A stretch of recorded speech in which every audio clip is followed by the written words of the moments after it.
Ants of the Fire, The Legend of Telo, an original novel by Jack Lee.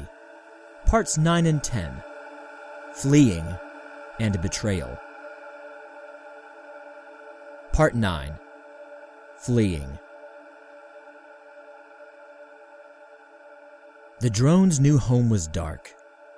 The drone had flown for what had seemed like many miles before finding a window to an old apartment building that had not seen tenants in a very long time. His body hurt, and his wings hurt. He was also hungry, a feeling that he had never experienced before. He had always had all of his needs provided for. He crawled across the old floor in the darkness, resting his large black body on the tile, experiencing a hardness and coldness that he had never felt while he lived outside in the colony.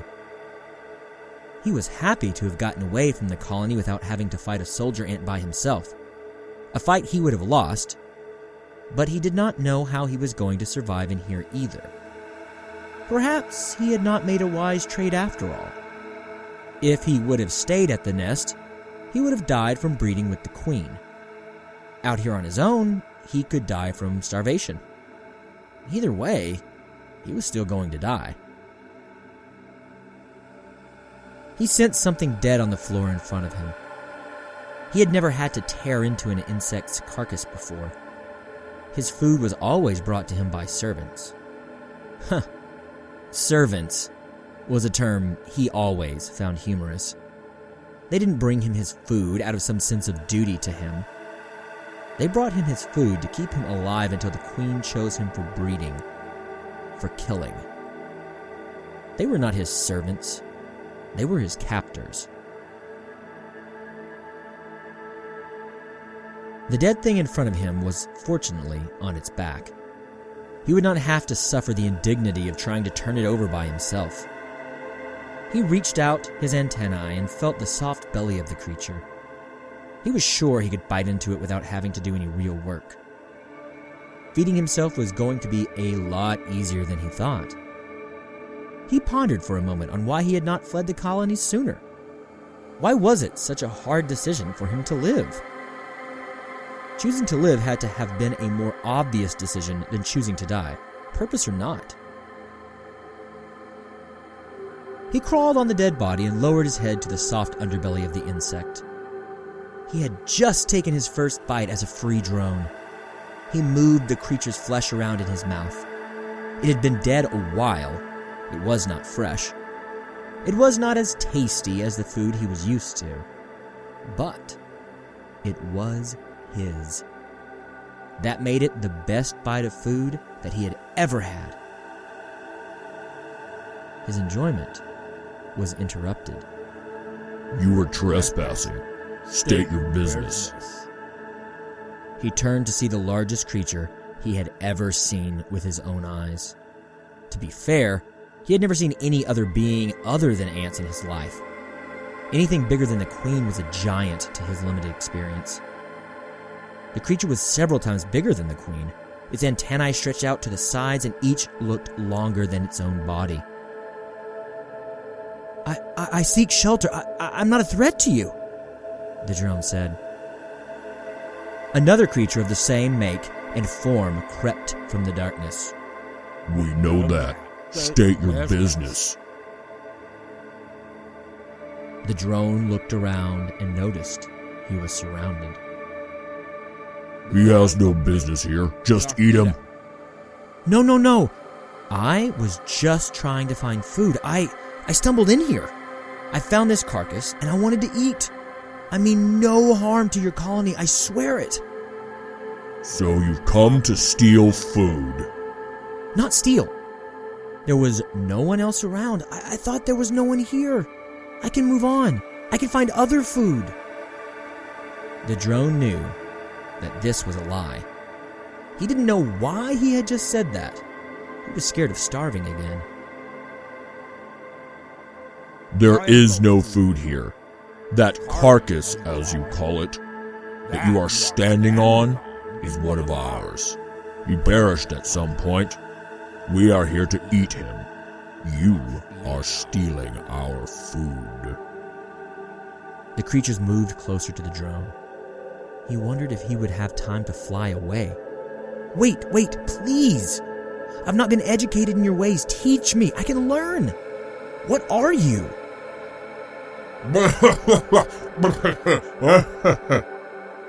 Laughter stretched through the crowd. The largest of the group was humored by this small creature. He had seen male ants before. He did not know them to be this curious. The intruder was obviously ignorant.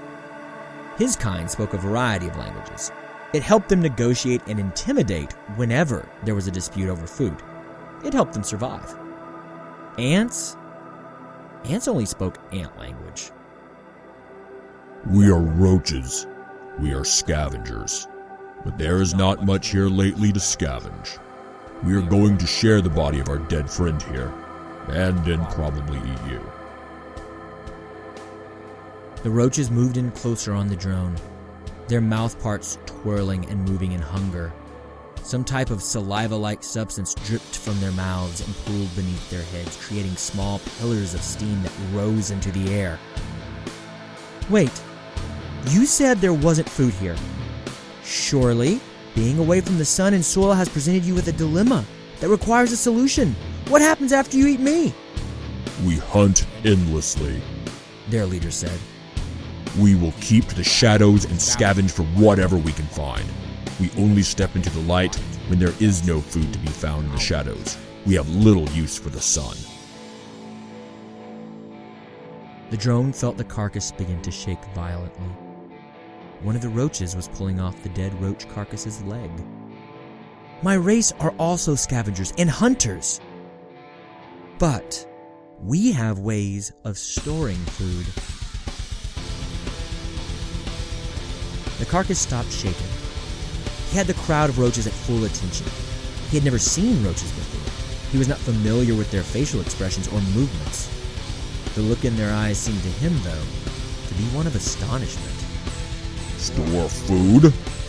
The roaches had seen ants around before, but they had thought they were scavengers like themselves. Why would they be competing with roaches for food when they had ways of storing it? What was this ant doing out here alone? Yes, we store food in our nest. We always have plenty, and we have workers and gatherers who do nothing but hunt and find food. Spare me, and I will see to it that you never have to see the light again.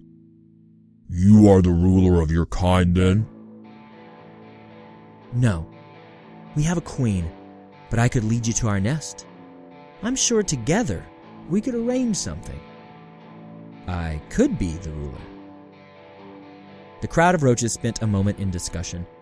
The drone stood by as they discussed and commiserated on their next course of action. One lone roach stood and eyed him. He was not sure that he would be able to convince all of them of a steady supply of food. Finally, the crowd became silent, and the leader stepped to the carcass.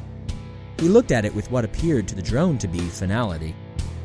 This was their group's last meal, their only meal, unless something was done. Ensure that we never have to step into the light again, and you will have the rule of your nest.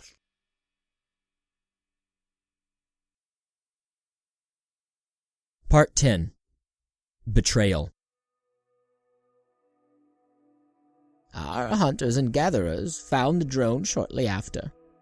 He claimed to have been led out of the nest and into the world by some great calling, a spiritual guide that beckoned him to a foreign place where he had become enlightened. He said our colony was in grave danger. We normally do not even listen to males. What is the point?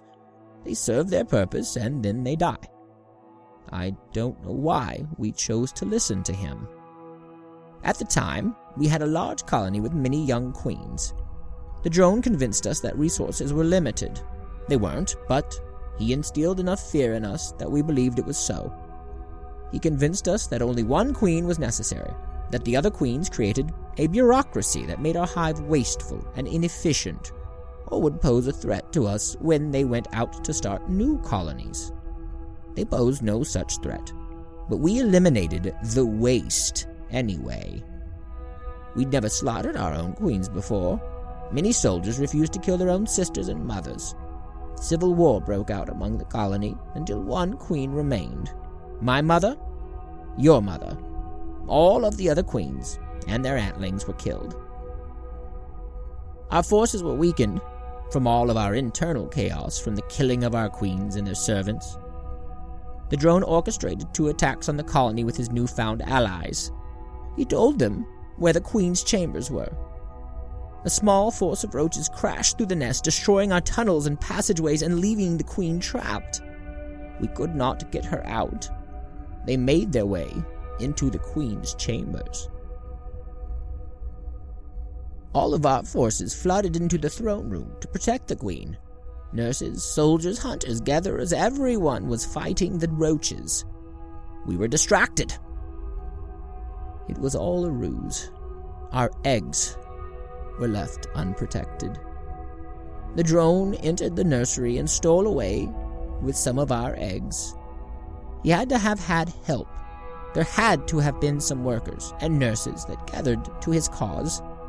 He left with enough eggs to make a small army. Deprived of our queen's influence and the nurturing of our nurses, the eggs hatched into the unthinkable. They were male soldiers. They were large and the same dark color as the drone. They had all the strengths of our soldiers, but with none of the allegiance to our queen.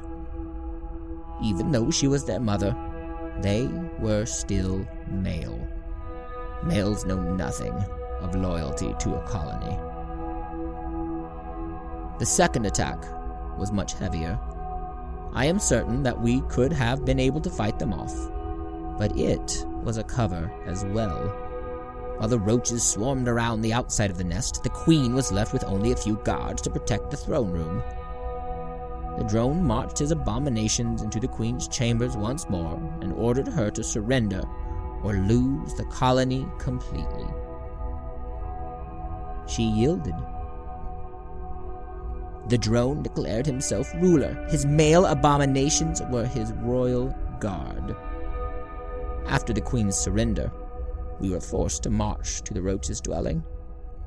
We left behind the soft soil, the green grass, and the bright sun. We dwelled in a world of cold, hard surfaces, where nature's rules did not seem to apply.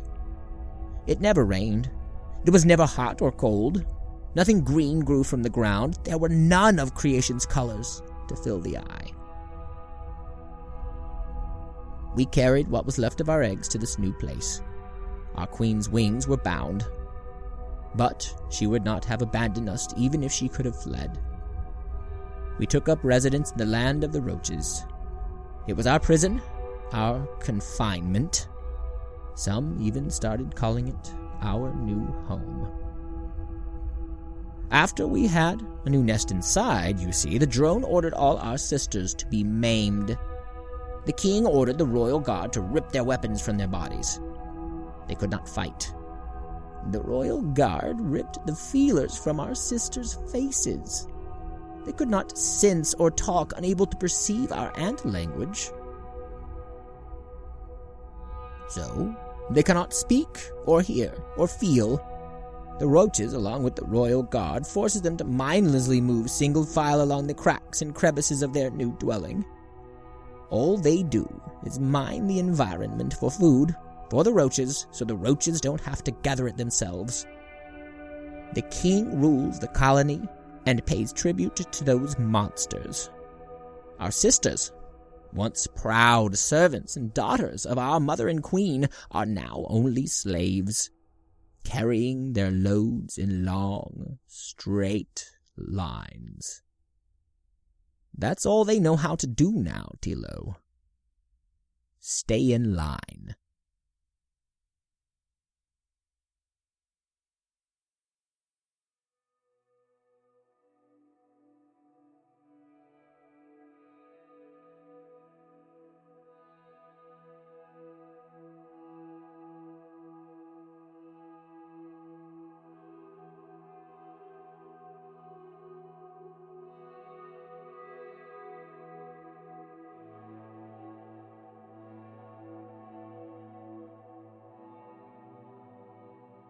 Thank you for listening to Ants of the Fire, The Legend of Telo, a novel by Jack Lee. Parts 9 and 10, Fleeing and Betrayal. All musical tracks in the background of this story come from freesound.org. The tracks are all being used under CC 0 1.0 Universal Public Domain Dedication licenses. Please head over to freesound.org to check out some amazing artists at work. Or, if you're feeling up to it, start an account and start sharing your sounds today. That does it this week on Prose. Please keep your eyes out for some Valentine's fun coming up, and also for the big 50th episode coming in 2 weeks' time. As always, thank you for spending your Sunday with me. I hope you enjoyed the journeys.